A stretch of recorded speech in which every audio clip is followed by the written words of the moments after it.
hello. Welcome everybody. Welcome to today's live stream.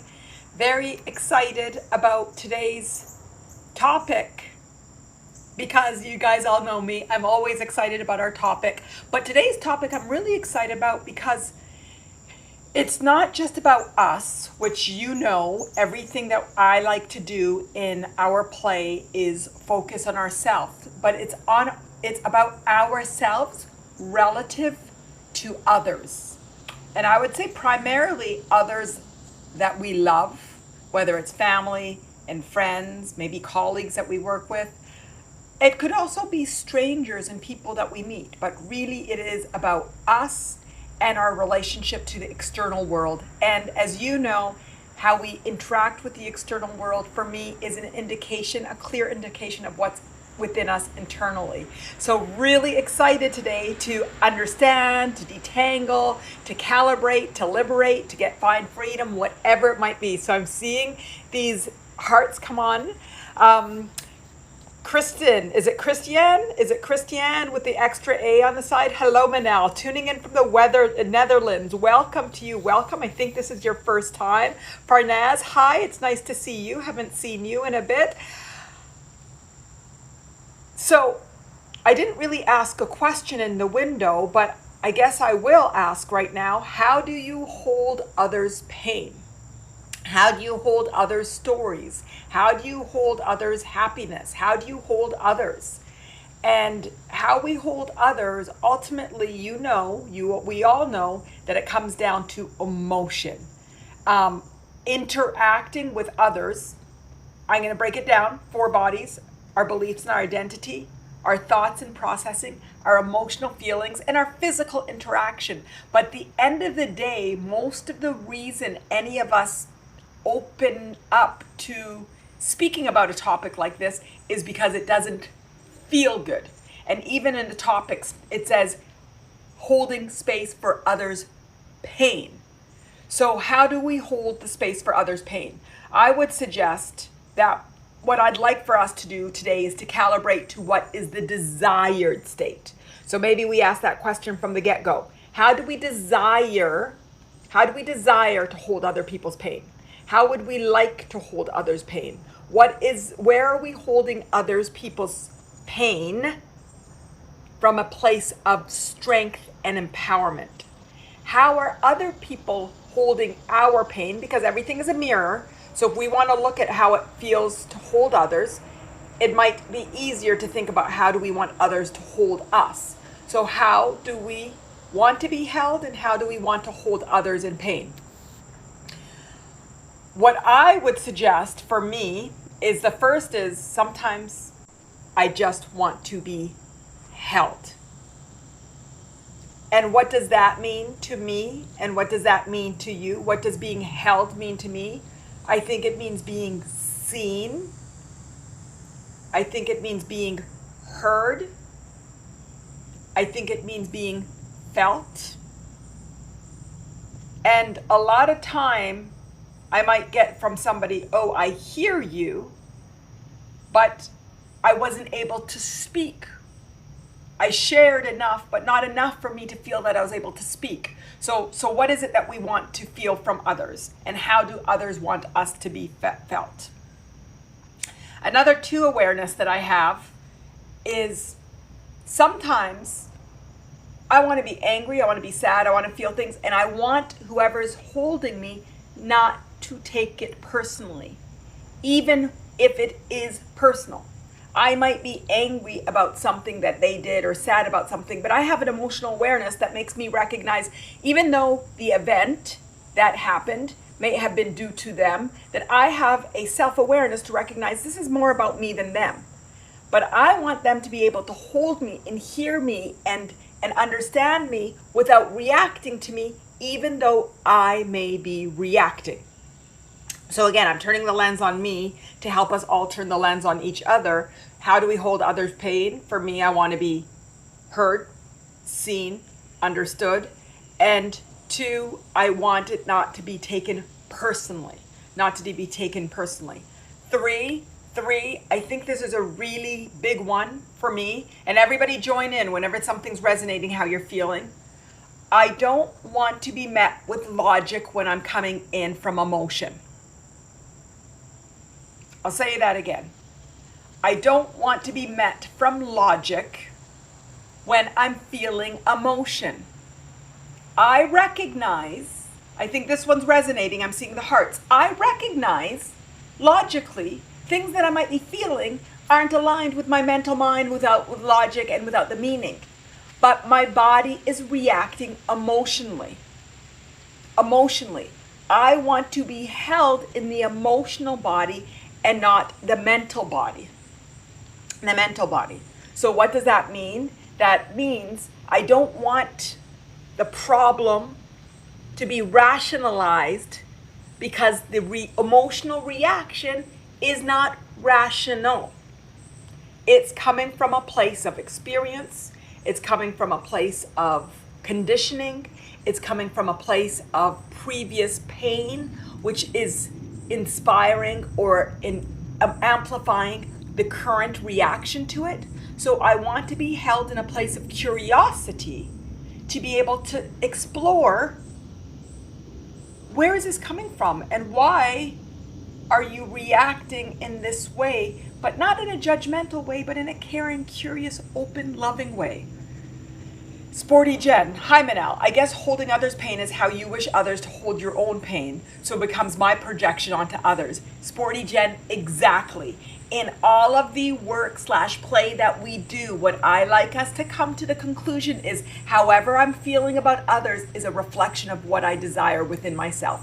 It's easier for us to look outside of ourselves and start to understand, explore, analyze, and create the conclusions.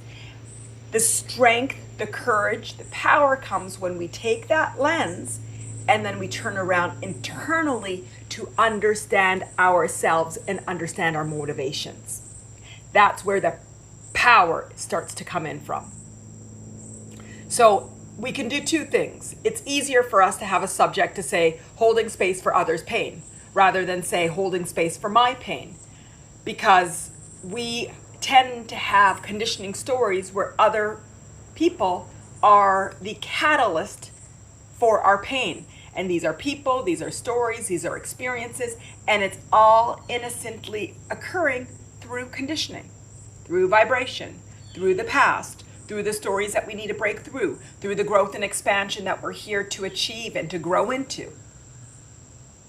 So that's all beautiful.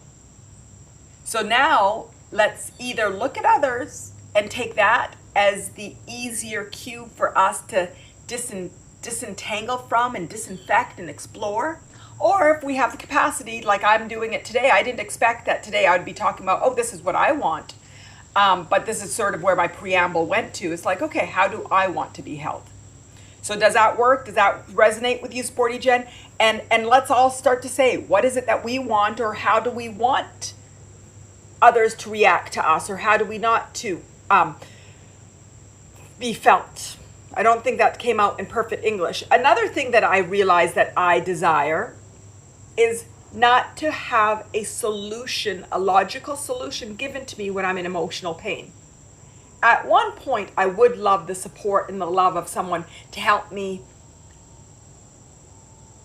decipher, tangle, move forward into understanding how I would approach it logically, how might I take it strategically, how would I have tactical responses or actions. I don't like calling it reactions. You all know I like being the actor, not the reactor. So, but I don't want, while I'm in my pain or when I'm not ready, for solutions. When we're ready to talk about now, how do I move forward, then it's helpful to me to think about, oh, and then when I'm ready. So when I'm ready. So again, when I'm ready, it comes back to number one, what I said. I want to be seen and heard and felt and understood. And then after we go through that series, so there you guys, I never even broke it down before, but one is awareness. And I want them to help me become aware of myself. Step one, awareness. Awareness of what I'm feeling. Awareness of what I'm thinking. Awareness of this old belief that might be jumping out in me, like I am so stupid. You guys all know that my belief that comes out whenever I'm upset is like, oh, I'm the stupid one. I'm so stupid. Happened yesterday to one of my close friends. I am so stupid. Twice, a couple times yesterday that came out with my, I am so stupid. I am so stupid. So number one, how am I feeling? Become aware of my beliefs, these old beliefs that aren't working for me, and trying to help me to understand what are the real beliefs that I want, the thoughts that I'm feeling, the emotional, the story, what I actually did. And then two, acknowledge it. What is it that I truly want? I want connection. I want love. I want to feel free. I want to be understood. Then three, understanding and appreciating the journey in a way that liberates me, and then I can let go, and then surrender, and then in there we're human. So after we go through those 5 steps together, then we can start to say, okay, now what are the tactics? What is the strategy for me to move forward from that? So maybe what we're looking for when we're engaging in pain is for everybody and someone to help hold me in those 5 steps in an empowering, loving way. Lisa, how do I hold others' pain as an empath?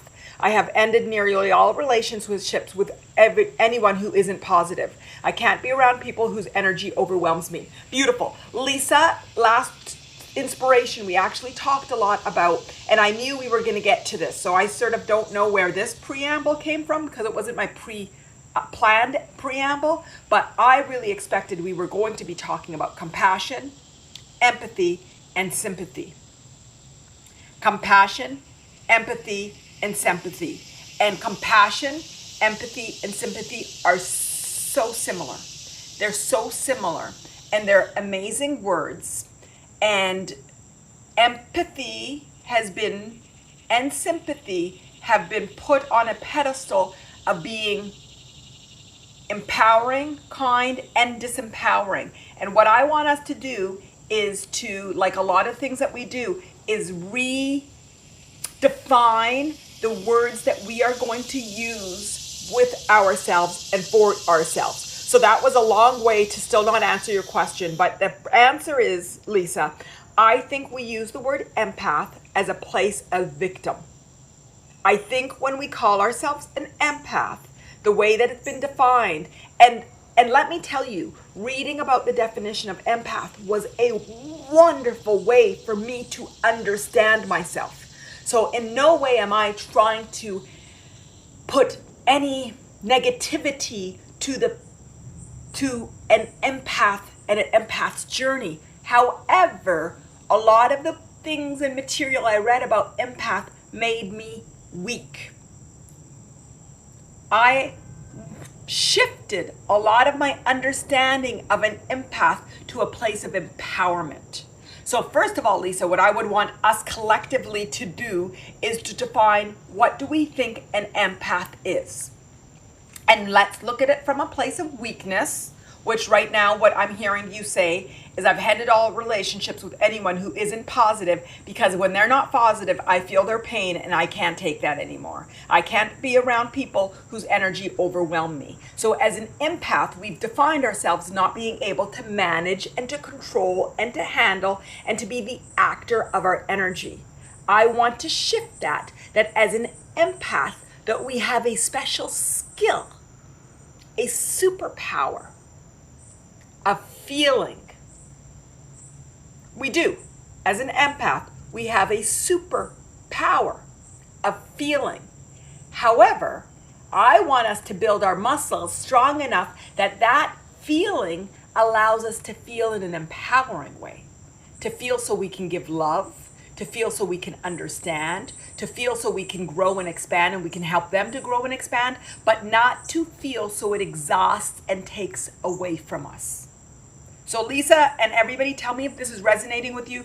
And this is what I wanted today to be about, us redefining what an empath is and defining it from a place of strength and empowerment and power, not from weakness, which a lot of the talks and work on empath makes us, we go out in the world and our energy gets sucked. We feel everybody, so if they're feeling bad, we feel bad. But no. Too sensitive. Tracy, fantastic. Yes, too sensitive. I want us to reframe it that as an empath, we have a special power. We have a special power. We can feel.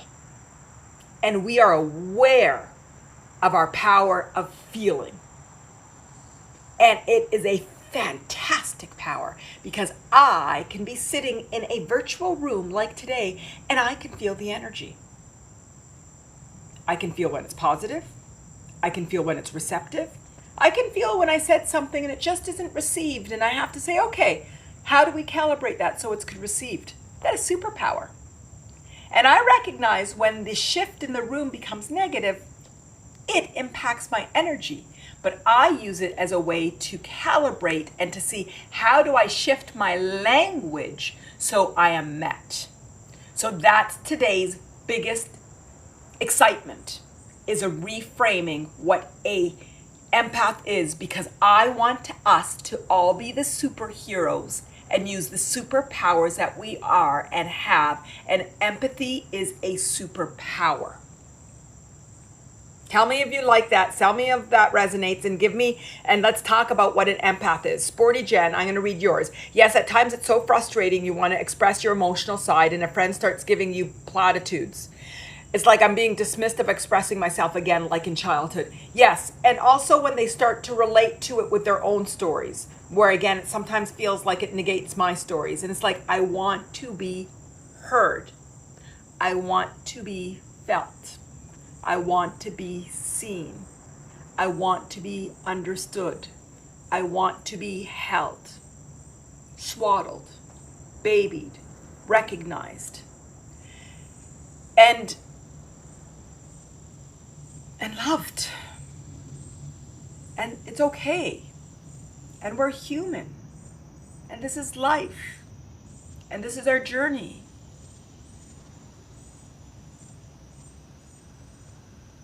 So fantastic. Yes, yes, yes. Yes. And we want how the others want to be held. So today I'm sure we're going to go between first person and third person and first person and third person. And we can talk about what our intentions are when we're trying to hold others and how it's received, because the other flip side is we might have a great intention of loving, being compassionate, but when somebody's in their space, they might not be able to they're not be able, willing, desire, capable of receiving it. So we have a friend or a family member or a loved one that's in pain and they're not able to receive it, even though all we want to do is love and compassion. So what does that mean about us and our friendship and our relationship? And do you take that personally? I know I've taken it personally. I know I do take it personally. And I know that's one of my growth, is not to take it personally. And that recognizing that somebody not wanting to receive your love, your compassion, your support, your understanding, it's just part of the journey as well.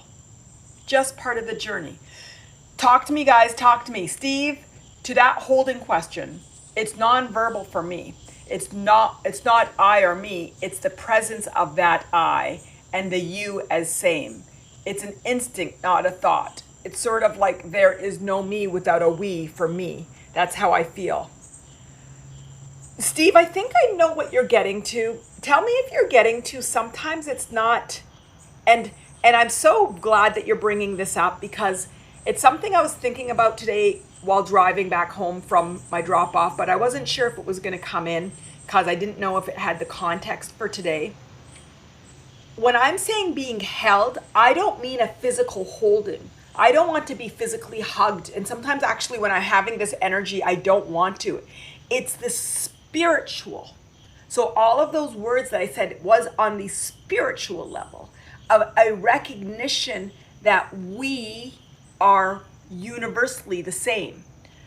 I am not different than you, and you're not different than me, and I'm seen for the wholeness and the beauty of who I am, and you and I are all the same on this human journey. And a lot of time that I'm trying to shift, it's at my egoic level, my spiritual level. Even when I want somebody to do something or do something for me, I go at the egoic level and I try to shift how I feel and how I'm holding it versus on my physical level. So Steve, yes, I'm aware, nothing to do with the physical. Did I get the concept that you're trying to bring at? that really is about a recognition that we're universally the same. And that we and me are synonymous.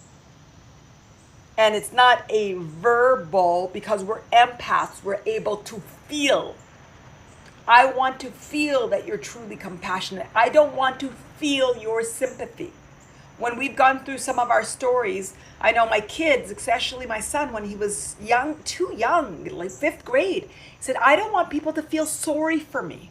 And I think this is what you're saying, Steve.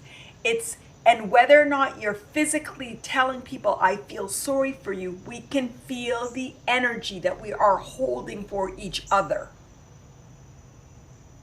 So how we're holding a situation, a person, whether we're physically together or not, I believe that we can feel it. So how are we feeling and holding?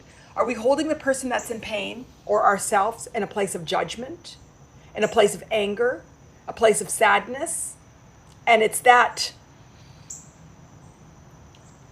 holding energetically that's being felt more than anything you're saying and anything you're doing. Steve, is this resonating with what your comment is? Because I know there was a lot that you were saying in between the lines. And I like for us all to do the energetic shift, for us all to be aware of how we are holding somebody, regardless of what we're saying or doing. Even if we're not even interacting with them, how are we holding this person? Do we feel sorry for them? Do we feel what they're feeling, which is amplifying their pain? Because as an empath, if your partner or your friend is feeling angry and you're feeling angry with them, you're actually amplifying their anger. Is that your intention? Is your intention to amplify the anger of your loved one and your friend when they're feeling something, because that's how you support them through it? When you're angry and somebody's empathetic with you, so they're angry with you, is that how you want to be held? Because ultimately when I'm angry and someone holds me because they relate to my anger, they're adding fuel to it. And I'm like, hold on. I'm trying to share my anger so I can diffuse it, not for you to add your fuel to it and for me to be amplifying my anger and adding logic and stories and synopsis of it that I didn't even think about. So how are we holding energetically and shifting that feeling towards the person is the most important element of how to hold somebody in their pain. Tell me, guys, how this is feeling, whether it's resonating. Lisa, I like the idea of an empath as a superpower, but I have no idea how to change that. In the moment that I'm feeling overwhelmed by somebody's feelings, Lisa, that's what we're going to uncover together today. It's, again, you know that I talk about things as a muscle. It's a muscle. Everything is a muscle. So today we're going to talk about how do we build our empath muscle. And the first thing is our egoic level. Is that I'm still going to label myself an empath. You guys know that I always like to come to I am, and that any identity, what I like to use our identities is to understand elements. So whether I'm a female or I'm a male or I'm a child or an adult or in my 40s or my 50s or my 30s or my 60s, it just lets me understand the common, normal, average elements of being X, Y, or Z. I don't like it to hold us as a limitation. So an empath, I believe, is a beautiful description of what I felt my whole life. I can feel energy. I can feel power. I can feel emotion. I can feel people. No, somebody does not have to speak. They can be smiling. They can type a text, and I can feel the energy. I can feel the emotion. And in a powerful way. And then one day I read, this is called an empath. And I'm like, wow, this is empowering and this is enlightening. And then I read, empaths are drained. Empaths go out in the world are tired. Empaths do this, empath. And I'm like, ooh, wait a second. That's not what I want to adopt. Because now my understanding of myself as an empath is disempowering me. And that is not empowering. That's not empowering. It's disempowering. It means it's not empowering. I know I just said a circular world, but it doesn't matter. It's disempowering. So Lisa, step one is for us collectively to decide. An empath means I'm a superpower. It's a superpower. And do we want to collectively become aware on the egoic level that we're going to make being an empath a superpower? Another skill. It's a skill. It's not a weakness. That's step one. And then we're going to start to build up together. How do we turn it from a weakness by absorbing without focus and desire energy from anywhere to a skill, which means the deliberate understanding and absorption of energy to direct it in the way that I desire. So, who wants to make their empath nature? Who's an empath and who wants to make their empathic nature a superpower? And who has been holding it as a limitation? So talk to me about that. Steve, yes, I'm aware nothing to do with the physical. Without doubt, no perfect all the time requires a great listening and letting go, which is not bad, but challenging. So I think you were totally, I think you were resonating with the things that I was saying. Lisa, at the moment, I'm feeling overwhelmed by somebody's feelings. Lisa, me too. Me too. I do too. At times, I do too. But the more that we start to say, I'm going to shift this and build this muscle, this is the empowerment that we're looking for from today. Today, when we are successful, and we already are because we're starting to shift, today's intention for me was for us to recognize that as an empath, our superpower is compassion, and to know when we need to shift to that compassion based on what the needs of the other is before us, and not to be a sponge going out in this world, just sponging it all up, but having this strong outer layer. Okay, step one, are you guys ready?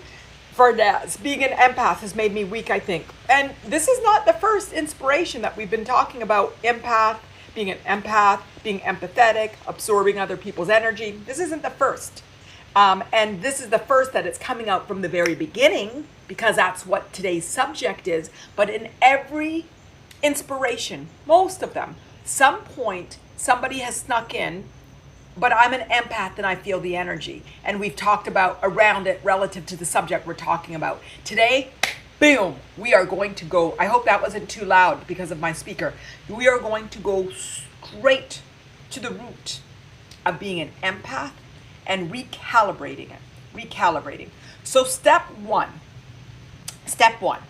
why is being an empath making us weak? Why is it limiting for you, Lisa? Why is it weakening for you, Farnaz? Steve, I know you've talked about being an empath and you sponge it all up as well. Let's discuss together why. Because without the awareness of the why, we can't shift to making it a superpower. So let's start to understand it so we can start to shift it. I think the first why, until I get everybody's comments and feedback in there, I think the first why is because we've been conditioned to believe that we are subject to energy without control. If we go out in the world and someone's feeling anger, we're an empath, we've got to suck it all up and we're going to feel it because we're an empath. So I think the first reason is because, and our conditioning has taught us to be sympathetic for somebody and to be empathetic, and that as a community and as a society, as a human, we have been taught that love means feeling sorry for somebody or feeling bad with somebody, and that's a coming from a place of strength and kindness and being a good person. So there is this societal conditioning that sympathy is kindness and being empathetic is emotionally intelligent.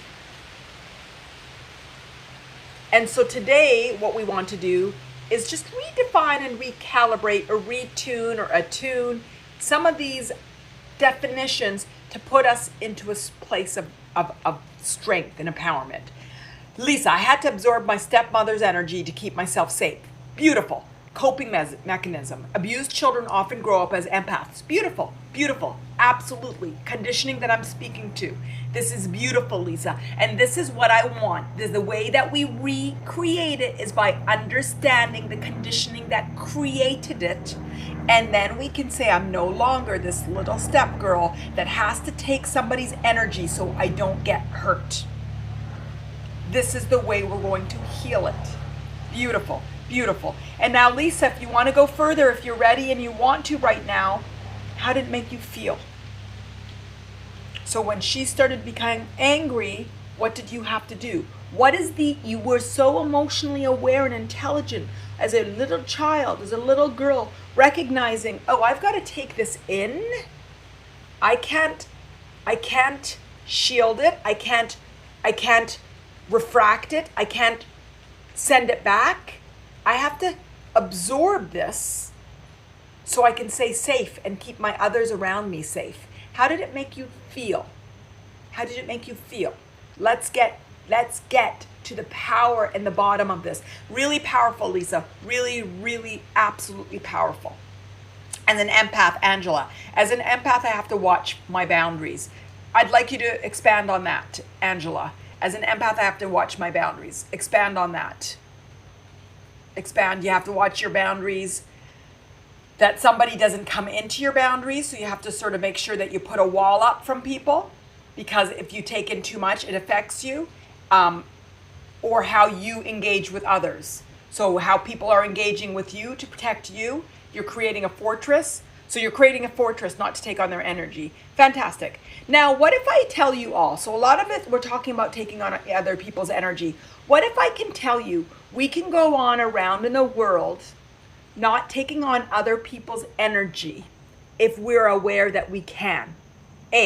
What if I also tell you that we can only absorb energy of others if we have it in ourselves? So the more, I'm going to use the word that you guys know I don't like to use, unhealed. Now I'll use the word that I like to use, unaligned we are, the more we're going to react empathically to people.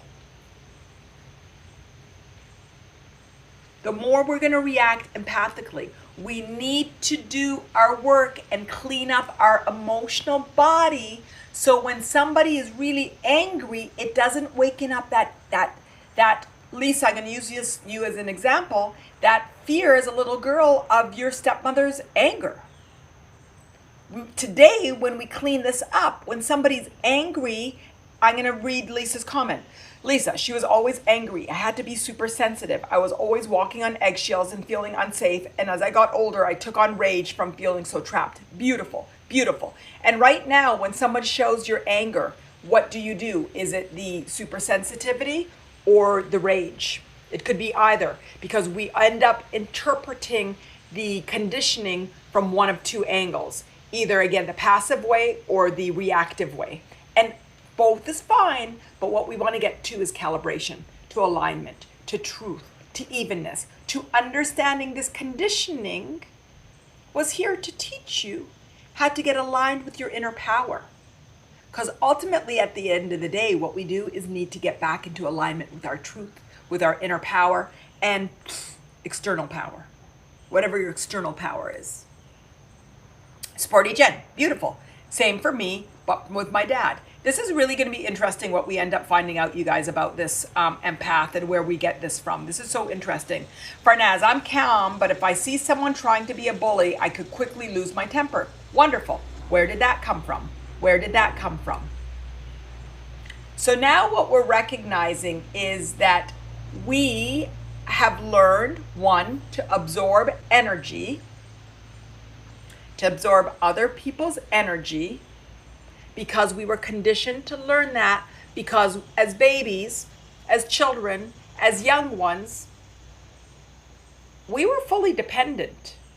This whole alignment with our inner power and be true to yourself and speak your true expression and that's not there when you're an 8-year-old, 9-year-old, 10-year-old, maybe even 18-year-old, 19-year-old. Maybe it starts to come out in your 30s, 40s, 50s, 20s. It doesn't really matter. It depends on your storyline and your conditioning and your life journey. But we have just recognized that the reason we are conditioned to taking on other people's energy is because that's how we have conditioned ourselves to stay safe. So now I'm going to ask us all, and again, I know this is at the mental level, but we're going to go, we jump between mental and emotional and egoic in inspirations we do until we get calibrated and we make the shift. Do we want to be aligned with our inner power?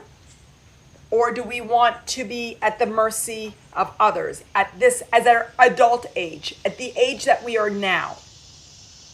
At the age that we are now, how would we like to hold our power, and how would we like to hold other people's energy? This is coming in truly from the mental level. And then we're going to go and find it in the emotional level. But talk to me, guys. How do we want to? Perfect. Former obviously says Fernaz, and I don't even remember now what I said for first or second. And then Lisa, I never want to be at the mercy of others. I said aligned with the inner power, and then second at the mercy of others. Fantastic. So let's put it positively. Steve, because I don't know, I was like this. I didn't care. See it like that till I read. As an energy, know the truth before people speak it. And then they lie, intentional, not intentional, and it kills me. No boundary filter between me and myself in this. Beautiful. I think what I'm saying is, in the beginning, you just intuitively knew. You didn't know it was energy, but you intuitively knew how people were feeling. And you could tell what the truth before people spoke it. And you had the superpower, but you didn't really know what to do with it because you were a child. And you didn't know how to have a boundary or filter between yourself and between them. I think you have a lot of power. Steve, we keep talking about your lower power, and you're getting it more and more into alignment with it.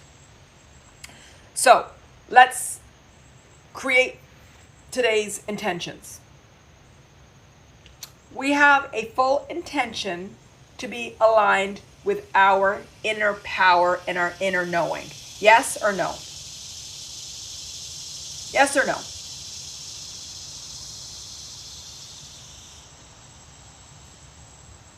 Yes, Angela says. Fantastic. Angela. Give me hearts, guys. Do we have the intention to be in line with our inner power? Do we have an awareness that in the past we have taken on other people's energy because this is what was safe to do?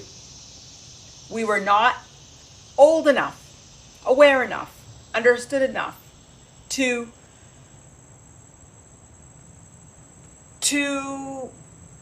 do otherwise. And we've learned to absorb energy. But now we're going to shift and recognize, here comes the hearts, and recognize, oh, wait a second. Not playing this game anymore. I'm going to align with my inner power.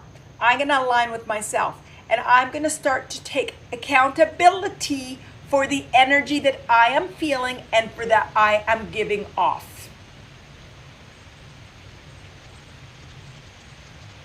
Beautiful, beautiful. So now, does everybody want to go into where they found it? Does everybody want to feel beautiful? That's exactly, Steve, where I want to go with everybody now. I felt it as a vulnerable and a liability. Don't misunderstand my use of the word. I understand that vulnerable, not as a place of strength, that you are weak. I understand. Yeah, Lisa, we're going to do it together. We're going to do it together. Everybody go in, just like you did, like Lisa did. And you, Lisa, you've already did it. You went into your stepmom. I want everybody to go in, and Steve, you go into that chaotic household that I don't know how to define it, that you grew up in. Anna, hello to you. We're going into our body right now to look for where we found conditioning that we absorbed other people's energy rather than creating a fortress to not allow negative energy in, but only positive. Because ultimately, that's what we're going to do.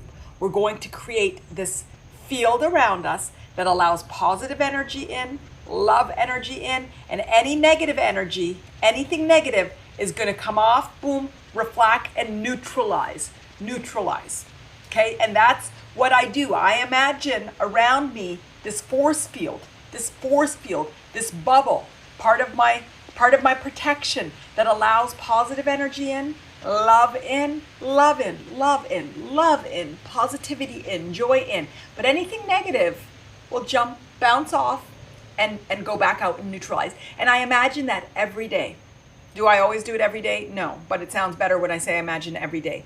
I imagine it, and I imagine it when I'm in a energetic room that feels hostile, sort of put together, but I'm getting to the solutions, so I'm sort of going forward, and I don't want to lead the cart before the horse, because I still want us to feel where it came from and sort of empower us to shift those conditionings into a stronger way. But I want you guys to see where we're going.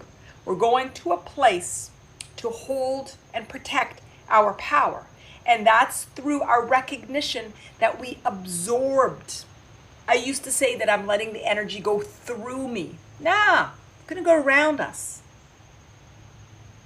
It's gonna go around us. So can everybody feel into their bodies? Everybody feel into your bodies. You know, it's one of my, don't overindulge. If it's really painful, just sort of be as an explorer, an observer. And when you think about absorbing other energy and taking on,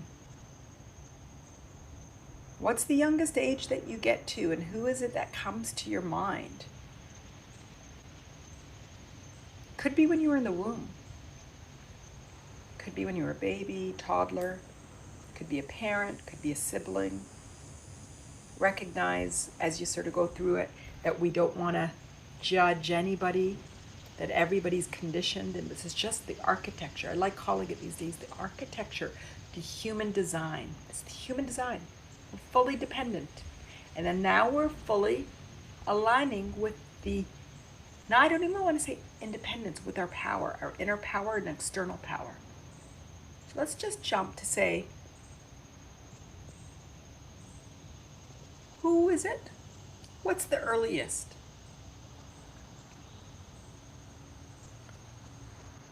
Steve is saying that yes, but somewhere in there it says, where did I go in that? I can't seem to remember a me, 3 to 6. Fantastic, fantastic. So Steve, reoccurring, says he had to hide and lose himself as a survivor tactic, as a way to survive his growing up.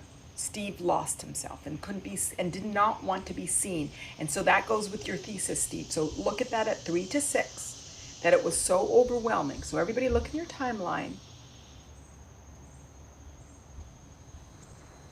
and just sort of see who it was and what the conditions are. And when you're looking, I just want you to give to that child, the you child, the baby in the womb, the toddler, whoever it is, give them love. And just promise them that when you're ready, when you're old enough, when you get to a point that you're able to understand and detangle, that you will detangle from this, and just send them love, unconditional love and care and beauty, and just say, I see you. I love you. I understand you.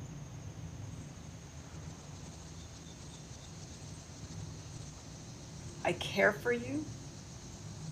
I adore you.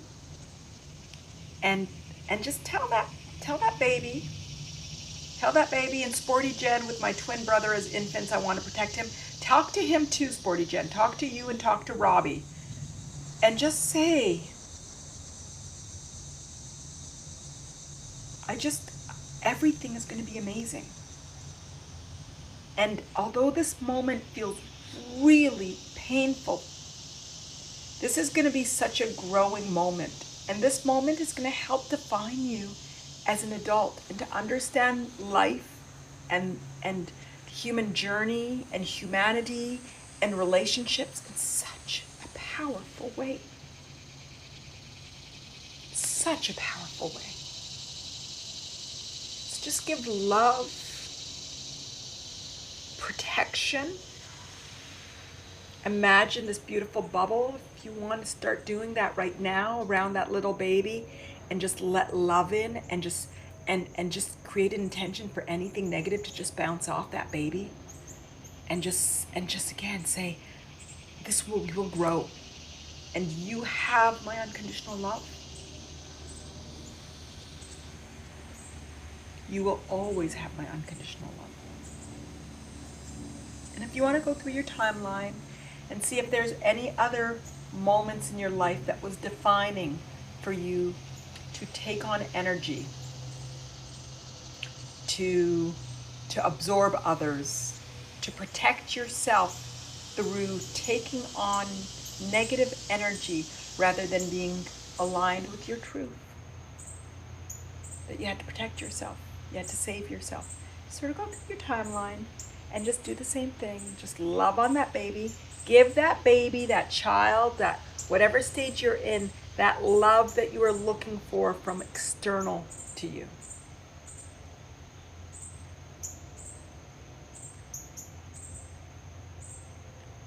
Steve, I felt my brain move. I wish you could do that again, literally. So much unremembered memory. Steve, beautiful. For you that you've forgotten a lot of stuff, but the energy can still shift without your intellect remember everything. And that's what I want you all to know too. If you don't know what energy or what age or what story or who it is, it doesn't really matter. This energy is going, and this desire to shift and to recognize everything we experience is to help us grow will create that shift we're looking for. So keep going through your timeline. And if you just want to keep flying over yourself and just giving that love, that care, that understanding,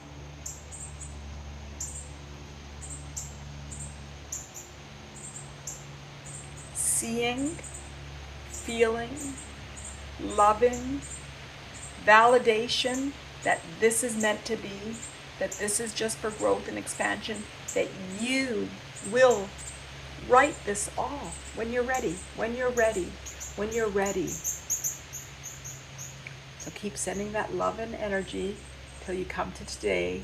And just sort of fill up this room, this virtual room, with compassion, the desire for your empathic nature to be your superpower, the deliberate intention to allow positive energy in, but anything negative to just bounce off a protective layer and just neutralize.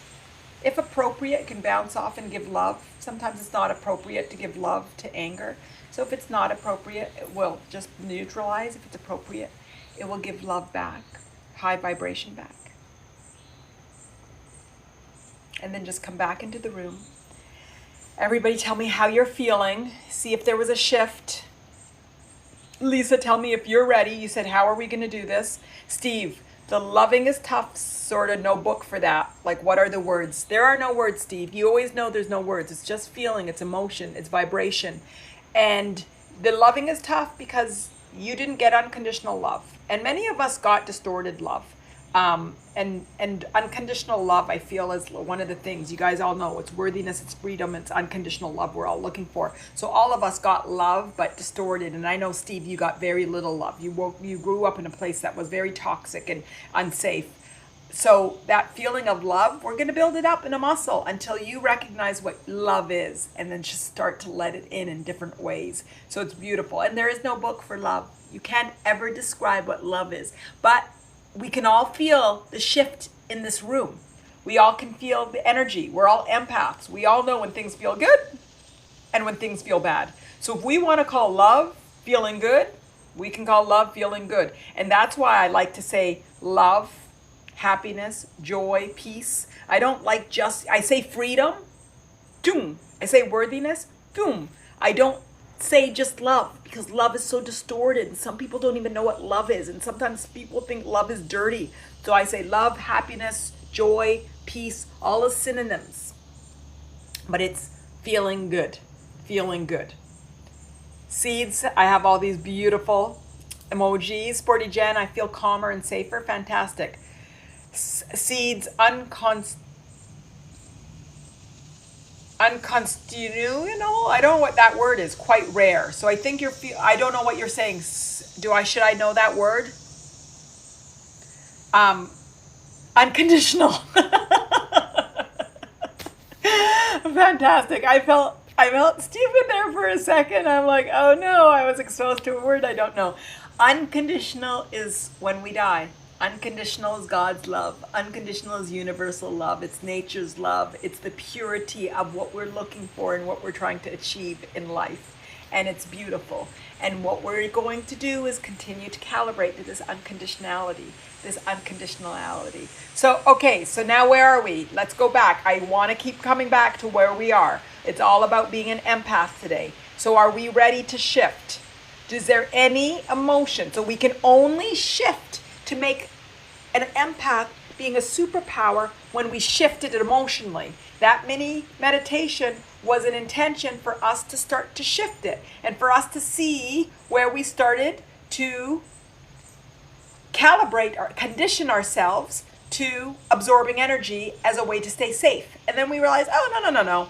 That was not healthy. That was human conditioning. That was normal. We were conditioned by conditioners, so we're not going to carry any judgment or anger or sadness. We might feel it.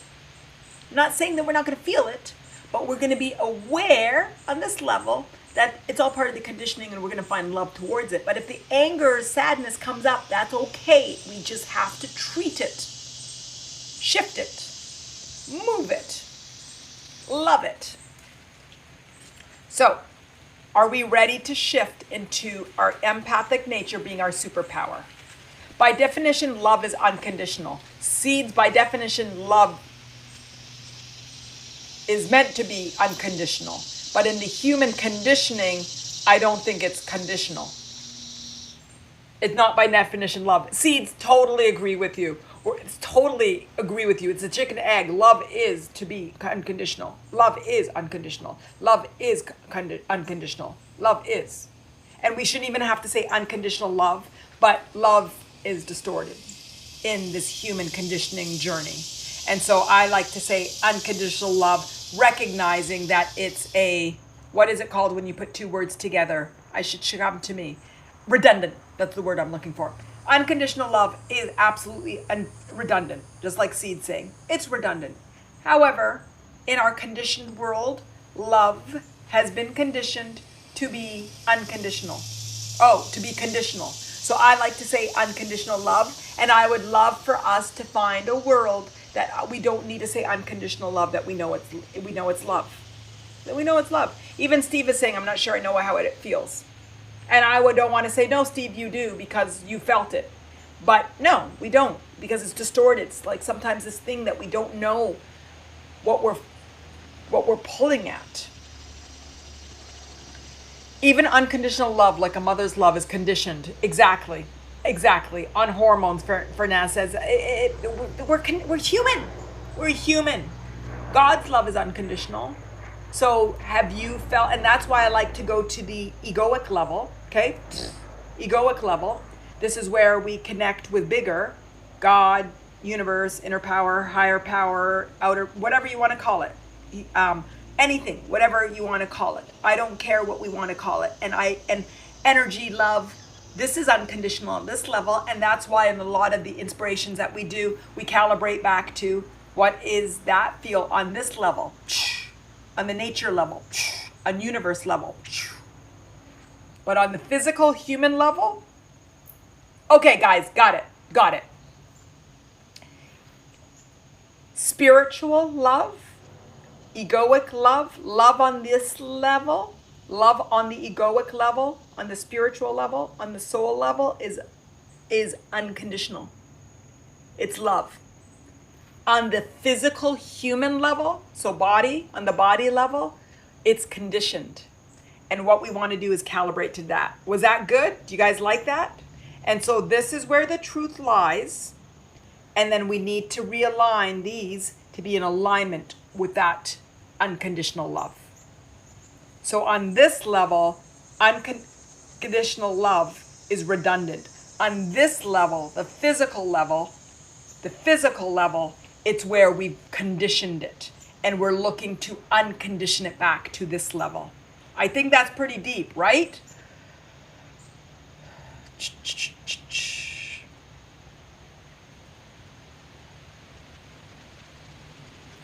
Seeds, then let's use other terms for this fantasy of love. Oh, I think I just did it. I think you spoke it and then I did it. This is unconditional love on the spiritual level, and this is love. This one we don't need to say unconditional love. On this level, we want to calibrate to this unconditional love. But the physical level is where we see the distortion. I think that's what, so is that okay? Is that okay with that, guys? Is that okay?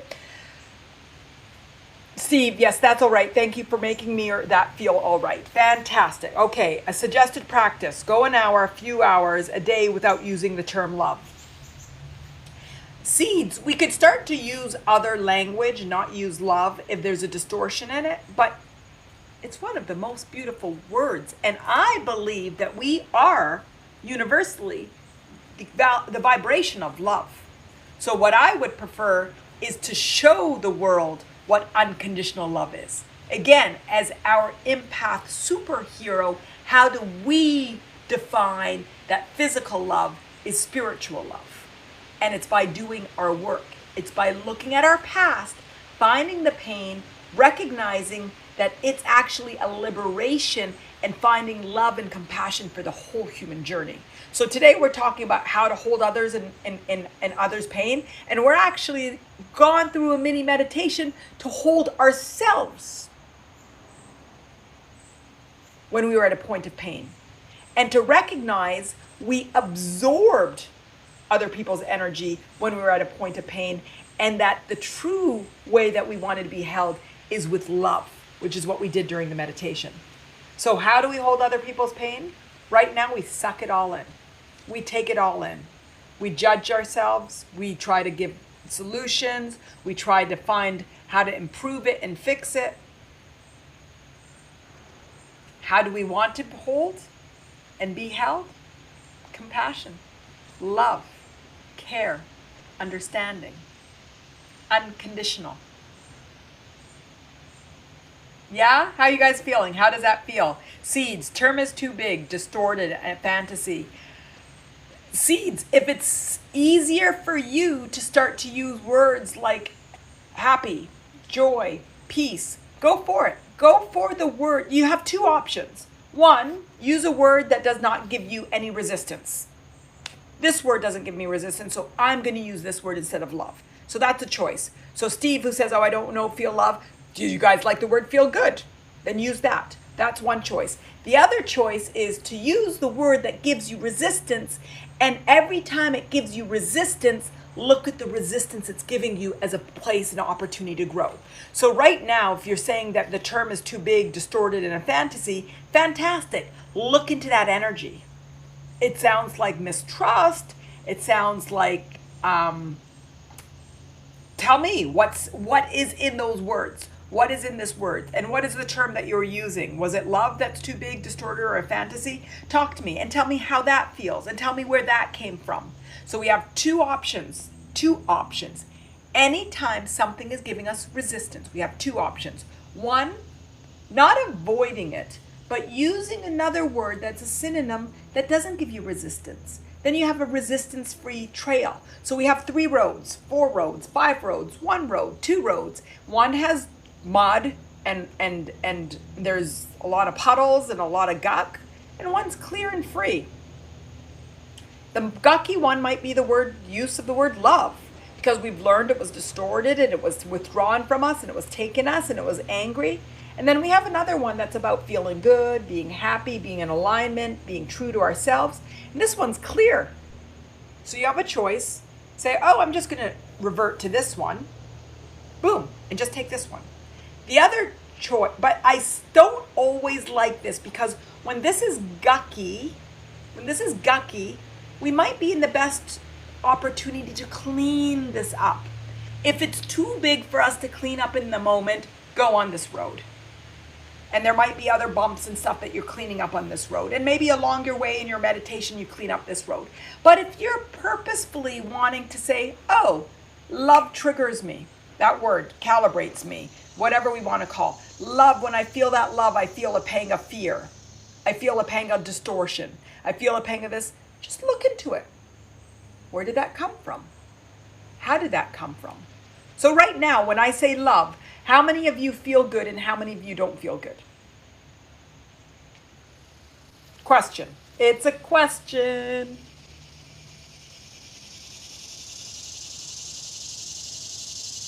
Himanshu, good evening to you. Question is, does love feel good? Lisa says, feel good. Farnaz, so. Okay, this is really interesting. I did not expect us to go here. Fantastic. I feel neutral with just the word. Laugh out loud. Okay, fantastic. Sporty Jen, okay. Angela, yes, it feels good. Fantastic. Well, this is really interesting. Love feels amazing. Fantastic, Himanshu. Love feels amazing. But love doesn't feel amazing to everybody. So that's wonderful. Now, let me ask you something. Do you want love to feel good? Do you want to? Steve, I feel okay until I start to project it. Discernible areas experienced in people. Fantastic. And I think Lisa's saying yes, she wants to feel love. Okay, let's do another mini one. Are you guys ready for a mini one? Wow, today's really powerful. Really powerful. Angel, I want to feel safe in love. Seeds. This practice inspired by Thich Nhat Hanh teaching of looking, listening deeply into ourselves, our myths, our sufferings. It's beautiful. I enjoy that when you're capable of doing it, and it's what I like to do very much so, is looking in, and letting it go. Awareness. See, Angela, yes, it's been too long work to get here. It's been long work to get here. Himanshu, it's an eternal, continuous process. Beautiful. But what I'd like for us today, this is so powerful, for us to recognize where we started to feel unsafe in love. Let's start to recognize what we just did right now, that little mini meditation. Let's just do the same thing right now in looking at where we started to find a lack of safety with love, or distortion. Some of us are calling it a lack of safety, but I'm going to call it a distortion because some other people might call it something else. Okay, so we're going to do the same thing. Himanshu, you weren't here for our mini meditation, but you know them, and we're just going to go in deep. Okay, so everybody, take a deep breath in. I naturally did. And then again, go into your body. Sporty Jen is as a child not being able to trust, and just go in. Again, start in the womb if you want to. If you want to recognize anything that was passed on genetically or ancestrally, again, don't overthink this. I want you to just feel this. Don't overindulge in feelings. If you want to go into the womb, if you want to turn into during your baby, just start and just feel into the first time that love felt distorted, that you couldn't trust love. Just sort of get a feel for the baby, the child, the genetics, whatever it might be, the spirit. It wasn't the spirit, but the physical story, the emotional story. And see when that started. So you're sort of exploring your body, your stories, the mind, and letting it come to you. Just want you to recognize it's just part of the human story. We just talked about it. Himanshu said it's an eternal, continuous process, because it is. It's one of the three. And just tell your little baby you, whether it's in the womb, whether it's just more of a DNA, if you're looking to the ancestor genetic, if you're telling to your family lineage, or if you're talking to yourself at whatever age, just sort of recognize, hey, you are starting to experience one of the natural human elements of our journey. That life is beautiful, and that we have access to unconditional love on the spiritual level. But on the physical level, Humans are sloppy, and there is distortion of love. And love can be associated with not being able to trust, feeling unsafe, power, control, manipulation. It can be withdrawn. And you're just experiencing human nature. You're experiencing the human journey. And just give love, unconditional love. Tap into the higher power love. Tap into care, compassion. Tap into the beauty of you at that age and now. And then again, just promise that little being that when I'm ready, when you're ready, we're gonna detangle from this, and we're gonna calibrate to unconditional love and being aligned within our eternal power and with the external resources that we have. There's amazing, infinite, unconditional external resources for us to connect with. Just give love, care, understanding. Inject feelings of worthiness and freedom. It's another sense that they'll be getting. Wrap a little bubble around that baby and just send love, and just give that bubble that will just perpetually allow love to come in, and any negative energy will just bounce off, neutralize. If appropriate, can bounce off and give love. Then again, go through your timeline and just give love. If you want to stop and put in that little bubble around the baby, to yourself, whatever age that you are, that just lets love in, lets beautiful vibration in, lets wonderful, powerful, energetic vibration in, and just lets anything else just jump off and neutralize.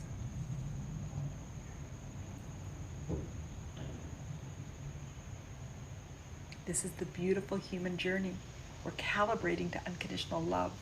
And when we can find it within ourselves, we will receive it from the world, and we can give it unconditionally. And it's just a beautiful journey. It's a beautiful world we're in. And together we're just breaking through our stories, our emotions, our experiences, and connection and community to find the liberation, the freedom, the worthiness, the unconditional love. And we want to stop even saying unconditional love. The love, the sweet love, the joy and pleasure of love together. So come back into the room. Looks like Steve, it was the unobservation by his mother, not being seen by his mother. So Steve, it keeps coming, not being seen, not being seen. So it started off with you not being seen by your mother, and I want you to start every day to give that baby, you see that baby. I'm starting to see where your energy and your power is coming from, because you as the Steve now have given that little child, although in his physical world was not receiving what he needed, as in his spiritual, you're giving it to him. So you just keep every day, go back to those early years, and you give that baby love, an alignment with his inner power, and a recognition that there is an external power that he can align to. And when he's aligned with his inner power and that external power, everything will be okay. Just tell that little boy, everything is okay. We will learn from this. This is for us to find the truth in alignment with our power, our inner power. Every day you give that child love. Every day. Christian, have to leave early. Thanks for the interesting group talk. So many angles to address this topic from. Fantastic. It was so nice to hear and for you to be here. If you're still here, join Attaining Your Authentic Life. Follow so we continue this conversation. Angel, it feels challenging to balance unconditional love with healthy boundaries for me. Any perspective shifts that I could tap into? Angel, yes. Boundaries is a beautiful one. Boundaries is a beautiful one, and we've had actually inspirations on it, and we can do another one in October talking about personal boundaries.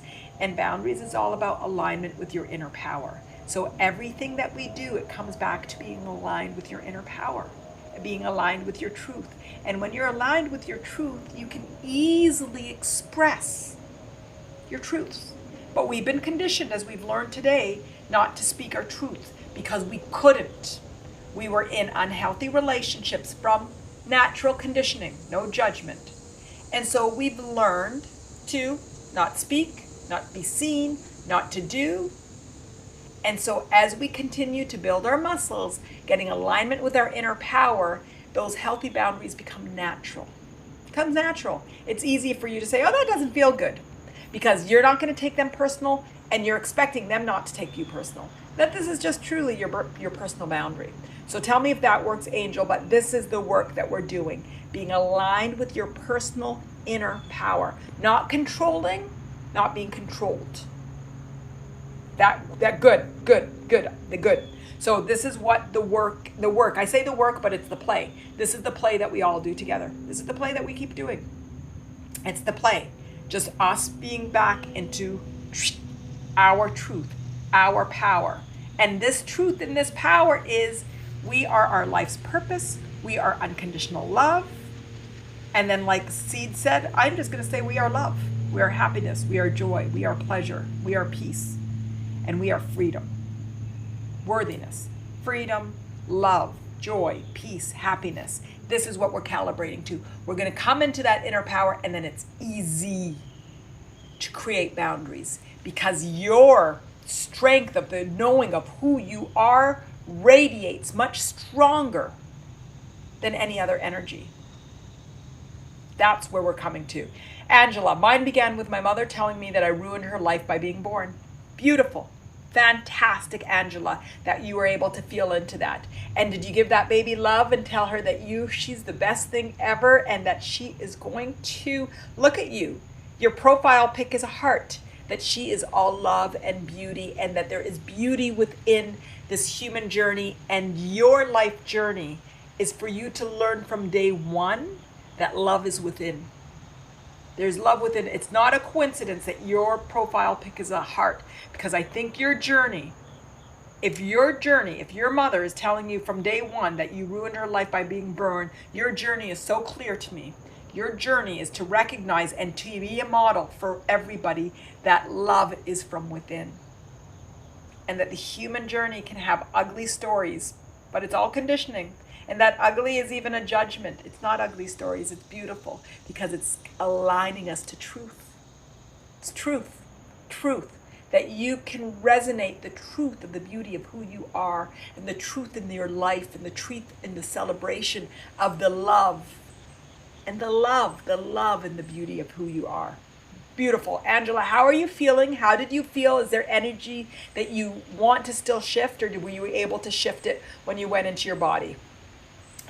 Tell me. Angel, remembering I am always safe because I'm whole and worthy. Yes. We haven't done anything about safe lately, but fear, when we've talked about fear and anxiety is about safety. So we've done a whole series about being safe and a whole series about fear and anxiety. And that's where it came back into being safe. And so Angel, we'll do some more. Someone has to remind me. I didn't write these down too, about in October, about something about safety and creating safety for ourselves. You're whole, you're worthy, and we're safe because when we're aligned with our inner power, with our truth, and our recognition of the support by the universe, we're safe. We're powerful. And by powerful, I don't mean external power. My whole life, I was trying to look for external power. Freedom is one of mine. You guys all know that. Control was one of mine. And my whole life, I interpreted that by looking for external power. Until one day, I don't know how long ago, it's recent, that I realized, oh, it's not external power. It's internal power. And then Angel was asking about personal boundaries. Those boundaries are really clear when you're aligned with your inner power. When you're aligned with your inner power, it's really clear. So that's what we're going to do together. And safety, when you're aligned with your inner power, Angela, when you're aligned with your inner power, boom, your safety, you're safe. You're safe. You're grounded. So Angela, still more to shift. What emotion were you aware of that you still need to shift with your mother? What did you feel into? Anger, sadness, resentment, self-worthiness, lack of self-worthiness, because of not being loved and being told that you, what was the language that you were, that you ruined her life? That would affect your happiness, that would affect your worthiness, that would be angry, frustration. What is it that you felt?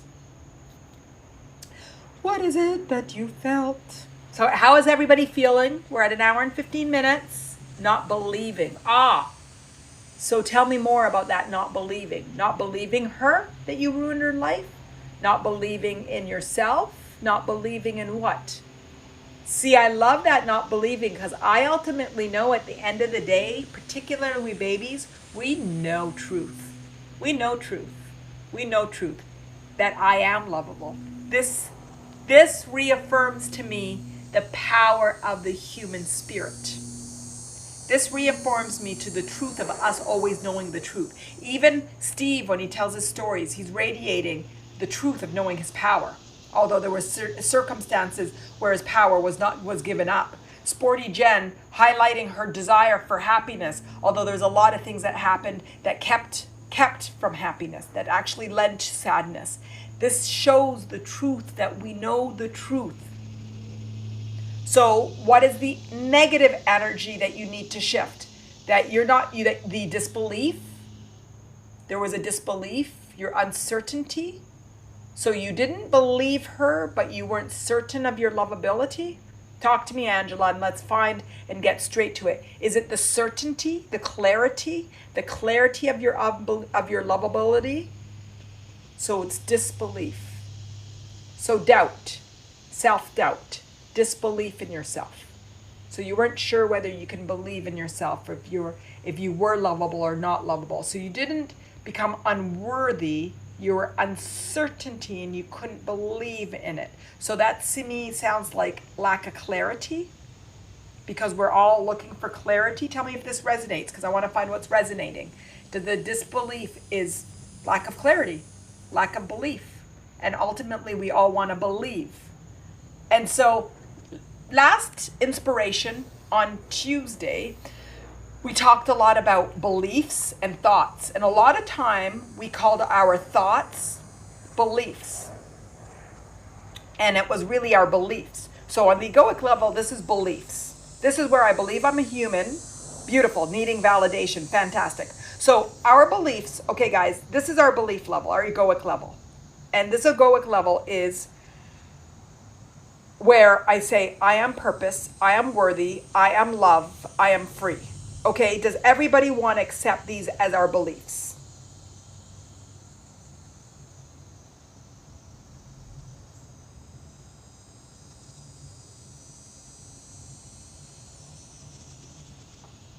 I'm seeing the hearts, and I see Steve has a big question that I'll answer in a second, but let me finish this, Steve. So this is our beliefs. Okay, fantastic. Now, Angela, when you say disbelief, if you know that you're loved, and we all know we're free, and we all know we're worthy, it's not actually a disbelief. It's coming at your thought level, not your belief level. Your belief, because you were not, if you really believed your mom, you would say, I'm unworthy because my mom said I ruined her life. You didn't believe it. So that means there's a resistance. There's a lack of alignment between what you know, which is your belief on the egoic level, and then your thoughts. But I realized when we talked on Tuesday, what we were realizing is that we were calling our beliefs our thoughts and our beliefs on this level, but they're not both beliefs. So let's leave our beliefs to be on the egoic level, and this is what we know on our egoic level, and then realizing that your thoughts would sometimes question your knowing of truth. And the resistance is on the mental level, not the knowing level. So now we can actually just recognize that when you're having doubts about your lovability, this is the mental level and the emotional level, not your egoic level. So what we want to do when you're having that is recognize the feeling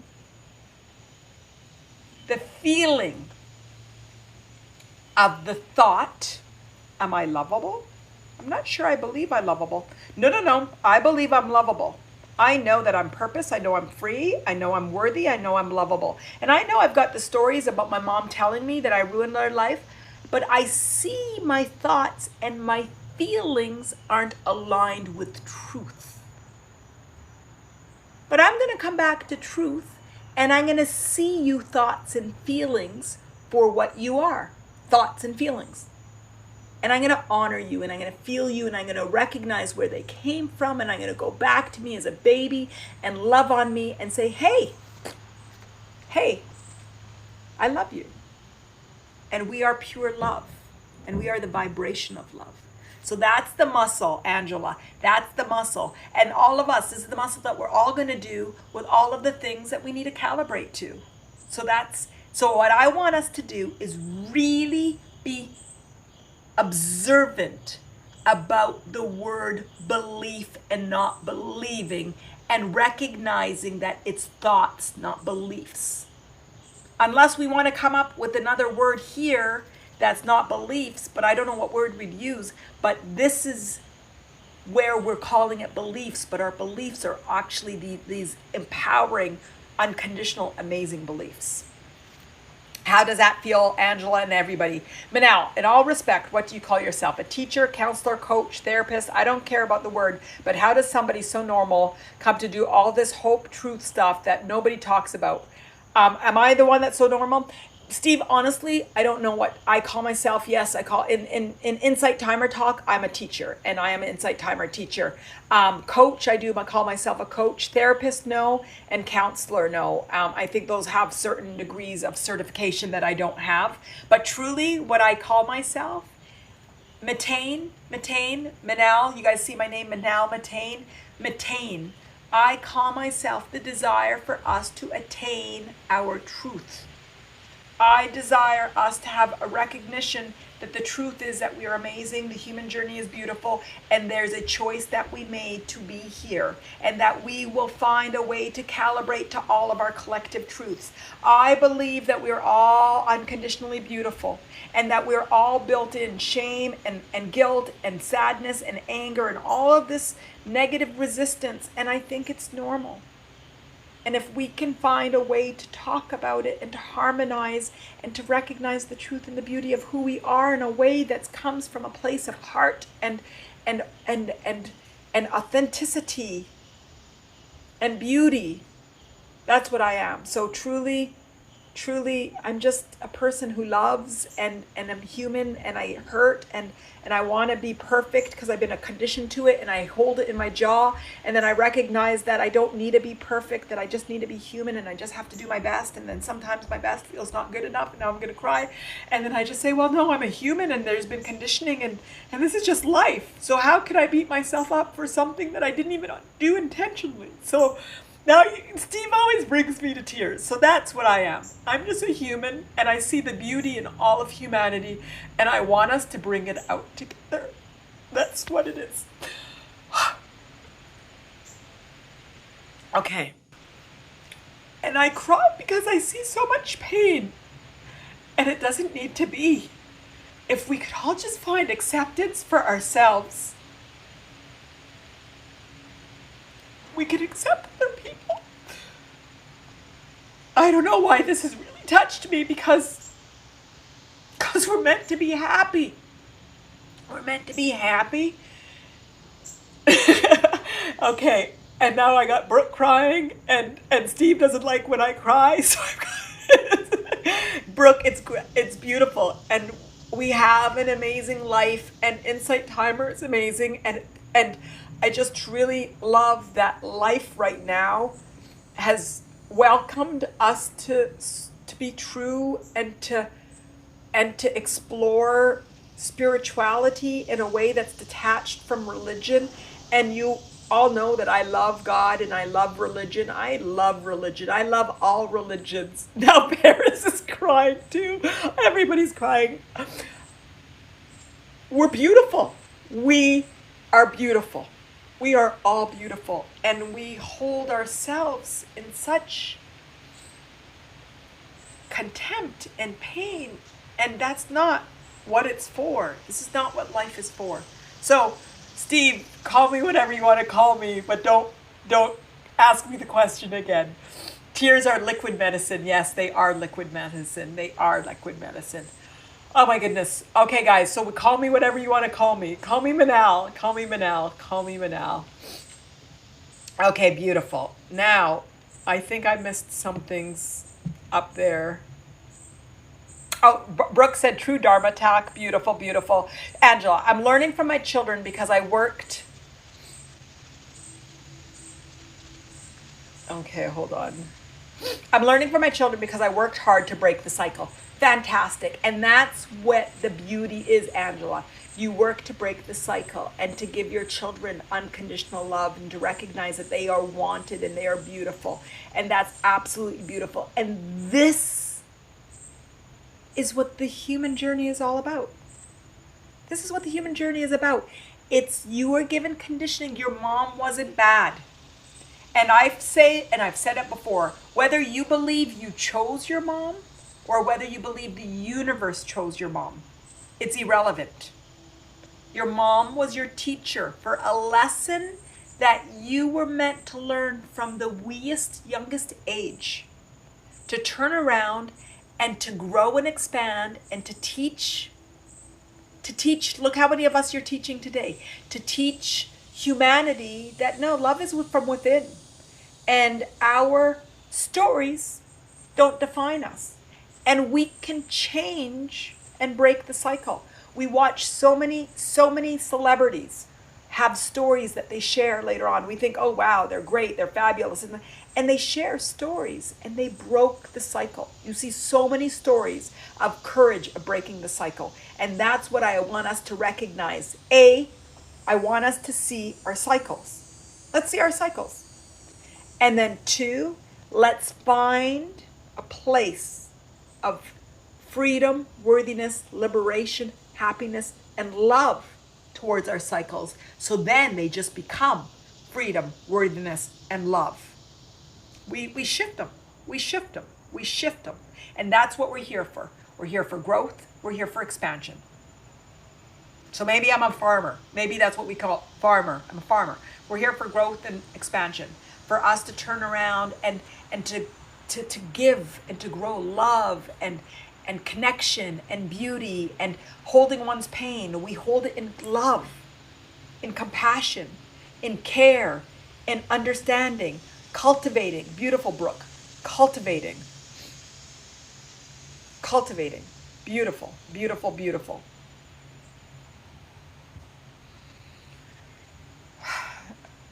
Angela said, thoughts make sense from this. I think Manal is Sporty Jen. I think Manal is an all-rounder. Insight gives us wisdom. Beautiful. And you know, wisdom is usually one of the things that you could pick when you're defining your meditation, your insight, or the live stream. And I pick wisdom actually quite a bit because I don't know. Sometimes I'm giving, it's compassion. Why do you guys come? Why do you come? There's a lot of regulars today. Why do you come? Is it the wisdom? Is it the compassion? Is it the love? I just randomly pick the different things, but sometimes I feel like it's wisdom, it's acceptance, it's love, it's compassion. I pick healing sometimes, even though I don't like the word healing, but I know it is healing because when you go to the past and you take, now I see Steve's comment, don't you cry, makes me want to beat somebody up. We need to look into that, Steve. We need to see where the anger comes from you looking into crying. And I know where it comes from, but I want you to see that. That's beautiful. Brooke, for the reminder that we are all the same and we're all love. Beautiful. We're all the same. Because of my skin color, my hair color, and my eye color, and where I live, every time they used to ask me to be the head of the diversity committee. So every school would put me when I first started, until people began to know me, and then I started to have different roles. But this first started, and then it's like, oh, can you be part of our diversity? You'd be great for diversity. But for me, diversity, the way it was celebrated here, it was about celebration of a really minor definition of diversity. But for me, diversity actually is emotional awareness and and self-love and self-care. So when we love ourselves, then we can love other people. And the way I saw diversity and the way I express it and what I desire for it, it's like I don't want to be on the diversity club and just throw a party in October or March to say, hey, we're celebrating diversity, because to me it's much more than that. Diversity is coming to a point that we are all the same, and to love myself no matter where I came from, no matter where I'm from, and to love everybody because I recognize you and I were the same. And I think that Steve said that earlier, me and we were the same. I don't want to be held. I want to be seen spiritually, vibrationally. I think this was what you were saying, Steve, as me and we. We're the same. We're the same. We are the same. Beautiful, beautiful, beautiful. Anything else that I missed up there? I know that I missed some things, and there were some comments coming in, and somehow Brooke was crying and she was in gratitude, and Farnaz giving love. Paris is all of us crying now, and Farnaz cries every day. And is that crying cleansing, Farnaz? Because sometimes it's so cleansing and beautiful to cry. Brooke, tears are liquid medicine. They are. And Steve, I'd like you to really look at where that comes from. It's vulnerability. You said vulnerability wasn't really good, and then the association with anger, with violence, actually, more than anger, with violence. And that's the conditioning I want us all to break away from. To look at, oh, here's a pattern of withdrawn love, and then it makes me feel like things are personal. It makes me feel unworthy. So withdrawing love makes me feel worthy, which makes me feel angry, which makes me react. Let's find all of these conditionings, all these cycles, and let's break these cycles. Brooke, I had a t-shirt that said, uniformity is boring, with a bunch of turtles with different shells. Beautiful, beautiful, beautiful, beautiful. The beauty in all of us is our differences. The beauty is how we express ourselves. Even when we talked about Tuesday's procrastination, I loved at one point when we got to, hey, wait a second. People's relationship with time and performing what they need to do is just as intimate as the way that we speak uniquely and talk uniquely and dance uniquely. So for me to define how somebody else needs to react to time is making them be like me, but really I have to honor everybody's expression and relationship with their capacity and capability and their relationship with time. It's just as intimate, such an intimacy. And I really loved that reflection. And it really makes me appreciate my son and his timeline much more now with, oh, no, this is his expression. And I have to let him to grow into what is the best relationship with him meeting things, him achieving them with the time, and him feeling good, not me feeling good. Not me feeling good. He was out from school a few days and didn't do the work, and I didn't push him to do the work when he was out, and he got the consequences. And I was like, Manal, should you have said more? And I said, no, it's good for him to feel the feelings of those consequences so he can learn to calibrate earlier in the future. So let's honor time and a relationship and our expression with it to be uniquely, just like Brooke says with the turtles, uniformity is boring. Let's honor everybody's unique, personalized, customized expression with life. And that's with time, that's with how we show up, that's with how we express ourselves, that's how we feel, that's how we think, it's how we believe. Whatever religion it is, whatever approach it is, as long as everybody's feeling love, it doesn't really matter whether it was Christianity or Judaism or Islam or Buddhism or Taoism or not even having a religion. It doesn't matter what vertical and what path anybody's journey came, but if it brought us to unconditional love, then that's beautiful. It's just beautiful. Farnaz, I cry when I feel lonely and I miss my mom and those who passed on the other side. Beautiful. Beautiful. And you know that lonely is a way of connecting with your inner power and connecting with your external. You know that. Were you part of the death and the loneliness one? And so it's just coming back to your internal power. It's what Angela learned early from her mom, that no, I didn't ruin your life. I am lovable and I am love. And it's all within us. And I know there's a physical loss. I know there's a physical loss when we move to the other side, but it's really connecting with that beauty and that belief in the spiritual and the greater meaning of life and a meaning in the hereafter, in before that sort of helps us overcome that physical loss. But I know you know that, Farnaz, and I think you're beautiful. You're absolutely beautiful. Wonderful. Okay, so how is everybody feeling? I know I'm feeling pretty complete. I think this was amazing. I didn't really expect us to go into some of these avenues, particularly our conditioning of the distortion of love. I didn't see that one coming. Do we know? Do we feel now?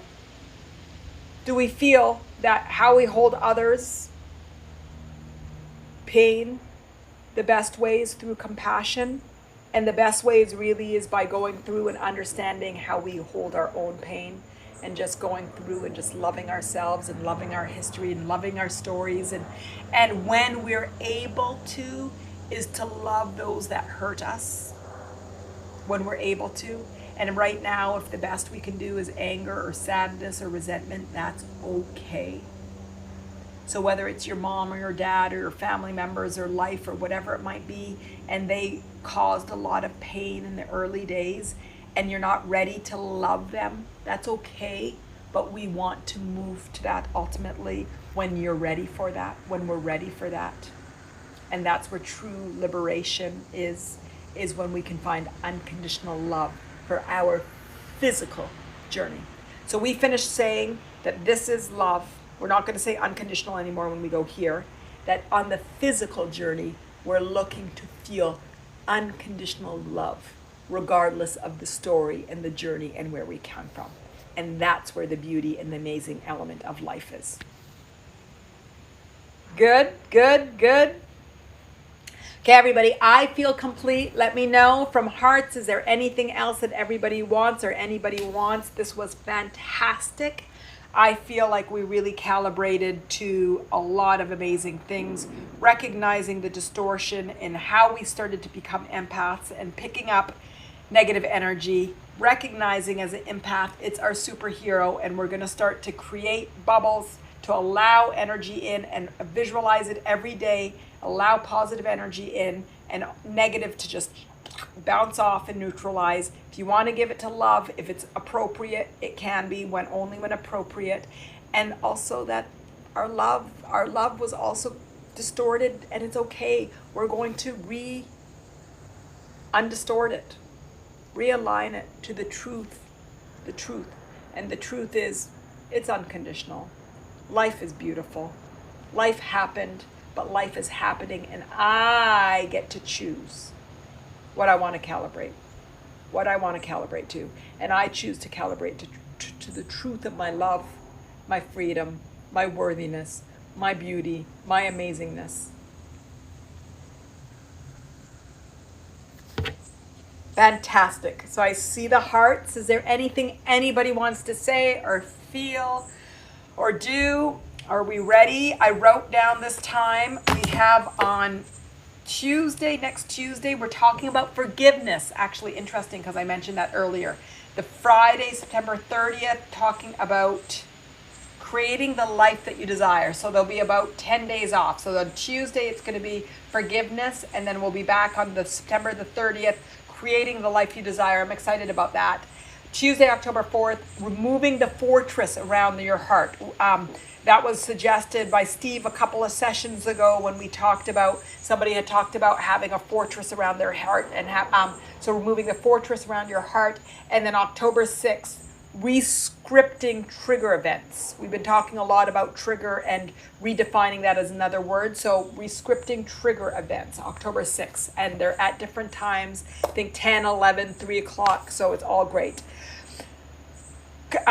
Steve says that's cool because I have no idea what it is. Forgiveness. Steve does not know what forgiveness is, which is fantastic. Fantastic. We will talk all about forgiveness, which is, Steve, love. It's about love. And more you'll keep just letting love into your heart and just giving that little Steve, that boy who's now 7, he was 5 few inspirations ago, maybe he's 7, maybe he's 8, maybe he's 13. I don't know how quickly he's growing, but just showing him what love is, what compassion is, what care is, what truth is, what humanity truly is, and just choosing to rescript your past into the strength and alignment with your true inner power, with your beauty, with your amazing, amazing nature. Because you're an amazing guy. You're an amazing, amazing guy. Wonderful. So everybody, I hope to see you on Tuesday. You are all amazing. Today was amazing. It was much beyond what I expected from today. You actually took it and pushed it to further and further levels. It only happens because you're all vulnerable and willing to talk about your stories from a place of truth and a place of empowerment and a desire to liberate and not to be in victim. So that's absolutely powerful. You are all amazing. I love you all. I love you all. Over and out, my love always, unless there's something anybody wants to say, but I see the hearts and I see the quiet. Thanks so much, Manal. I love you. I love you, Parnaz. Thank you. I love you. You're all amazing. My love, always.